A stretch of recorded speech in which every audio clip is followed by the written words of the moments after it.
ગ્રહોના રાશિ પરિવર્તનની અસર દરેક પર જરૂર પડે છે, ત્યારે કેતુના બુધની કન્યા રાશિમાં હોવાને કારણે અમુક રાશિના લોકોનું ભાગ્ય ચમકી શકે છે. તો ચાલો જાણીએ આ રાશિઓ કઈ છે. વૈદિક જ્યોતિષ શાસ્ત્રમાં રાહુ અને કેતુને છાયા ગ્રહ કહેવામાં આવે છે. પરંતુ આ ગ્રહોના રાશિ પરિવર્તનની અસર દરેક રાશિના જાતકોના જીવનમાં કોઈને કોઈ પ્રકારે જરૂર પડે છે. પાપી ગ્રહ કેતુની વાત કરીએ તો આ સમયે બુધની રાશિ કન્યામાં બિરાજમાન છે. જણાવી દઈએ કે 30 ઓક્ટોબર 2023ના રોજ કેતુએ કન્યા રાશિમાં પ્રવેશ કર્યો હતો અને હવે 2025 સુધી આ રાશિમાં રહેશે.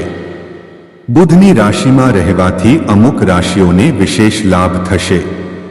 તો ચાલો જાણીએ કેતુના કન્યા રાશિમાં રહેવાથી કોને લાભ થશે.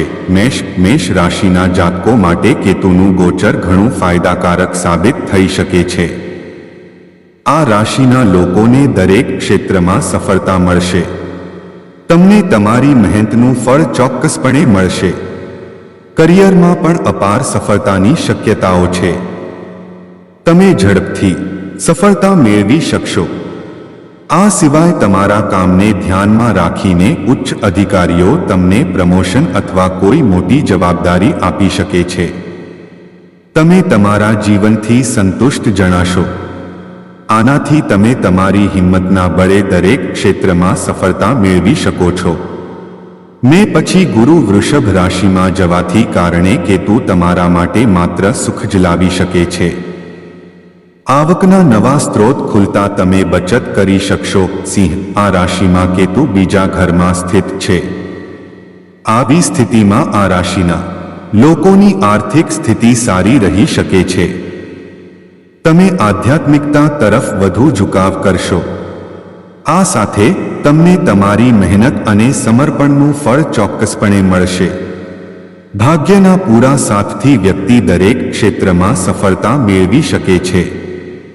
નોકરીમાં લાંબી મુસાફરી કરવી પડી શકે છે, પરંતુ ભવિષ્યમાં તમે ચોક્કસપણે તેનો લાભ મેળવી શકો છો.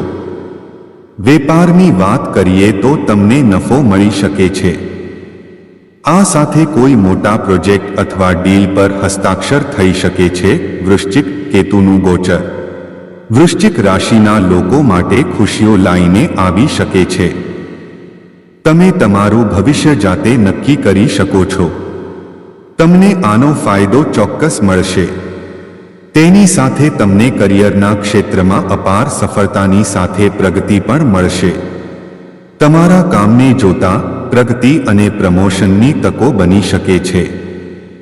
નવી નોકરી શોધી રહેલા લોકોને પણ ઘણી તકો મળી શકે છે. આ સાથે તમારું વિદેશ જવાનું સપનું પૂરું થઈ શકે છે. તે જ સમયે જે લોકો વિદેશમાં નોકરી શોધી રહ્યા છે તેમને પણ લાભ મળવાની સંભાવના છે. આ સાથે તમે તમારા પરિવાર સાથે સારો સમય પસાર કરશો.